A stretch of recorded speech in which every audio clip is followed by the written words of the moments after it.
Bienvenue à tous pour ce deuxième numéro de Duchère Info. Au sommaire de ce magazine, une ancienne église devenue cinéma de quartier, rencontre et découverte du ciné du Cher avec sa directrice Emmanuelle Bureau. Un nouveau mode de transport écologique au service des seniors sillonne le quartier de la Duchère. Jardiner au pied de son immeuble, c'est possible grâce à l'initiative du Centre social de la sauvegarde et des jardins familiaux.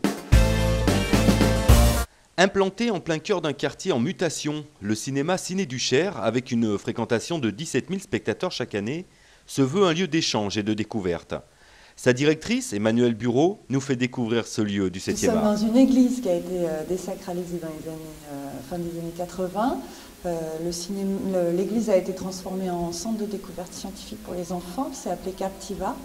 Et dans ce centre a été montée une petite salle de cinéma pour faire des projections de cinéma et de cinéma en 3D de l'époque, donc avec les petites lunettes rouges et bleues.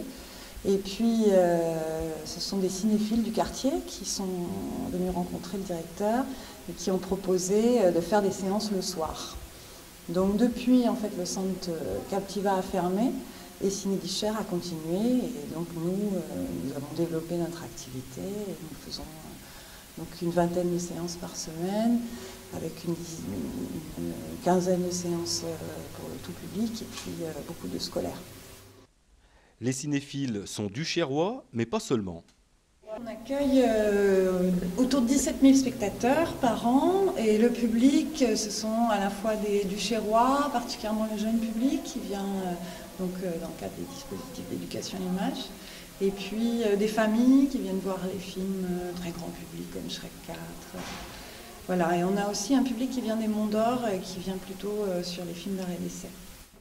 Pour rester dans la course des grandes exploitations, le cinéma Ciné du Cher sera équipé d'ici 2 à 3 ans d'un tout nouveau projecteur numérique. D'ici là, toute l'équipe du Ciné du Cher continue de diffuser des films tout public pour le plus grand plaisir des cinéphiles. Transport, vous avez sûrement dû croiser ce drôle d'engin à 3 roues.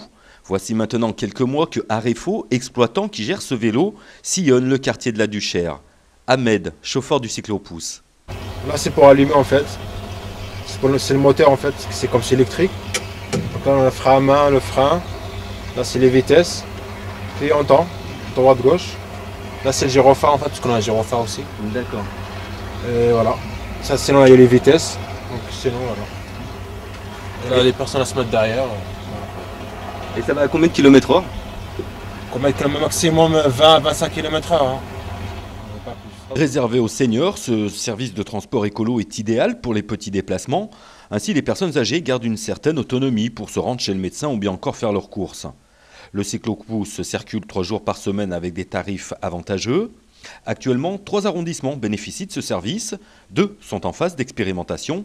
Quant aux autres arrondissements, ils devraient adopter très vite ce style de transport écolo et convivial.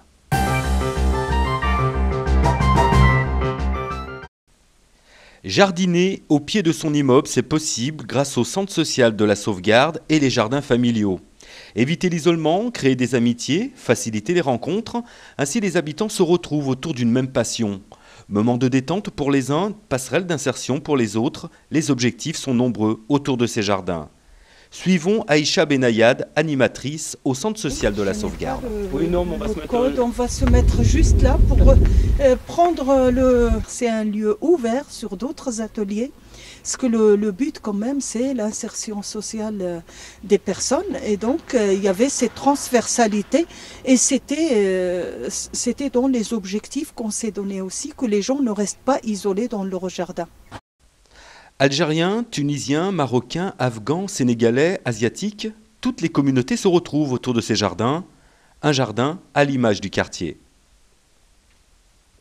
Pour pouvoir faire des rencontres parfois qui sont improbables, s'il n'y a pas cet outil de jardin, jamais un Laotien va communiquer avec un Afghan ou un Afghan qui va communiquer avec un Sénégalais.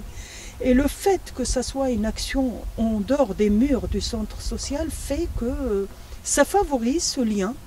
Et on a une autre approche du lien humain et du lien avec des gens, de la rencontre avec les gens, par la terre, par quelque chose qui est ancestral et qui fait appel à ce qui est nourricier.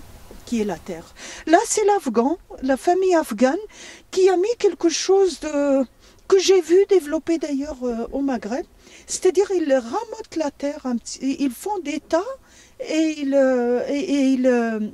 ils font pousser leur culture entre ces tas de... Et du coup, lorsqu'ils irriguent, l'irrigation va directement dans la racine. Alors que les Asiatiques, ils font l'inverse. Et c'est ça ce qui est extraordinaire, c'est qu'il y a libre expression des jardiniers. Et il y en a qui partent pour faire un jardin un peu... je dirais artistique. C'est un peu les Asiatiques, là, la dame laotienne et l'autre cambodgienne. Un rangé de fleurs, un petit rangé de salade, c'est vraiment tracé à la règle. Et il y en a qui, vraiment, c'est à la naturelle, on va dire. C'est de la menthe à côté des cardons, des tomates, des roses, machin, c'est tout mélangé. Et d'autres qui vont faire d'une façon ancestrale, c'est-à-dire comme il a vu faire ses ancêtres, qu'il perpétue un peu cette tradition. Et c'est ça qui est extraordinaire, c'est qu'on essaye de retrouver ses racines à partir de la racine de la terre. Et c'est sur ce sujet positif que se termine ce magazine. Merci de l'avoir suivi. Toute l'équipe de Multimage Production vous donne rendez-vous le mois prochain pour un nouveau numéro de Du Cher Info.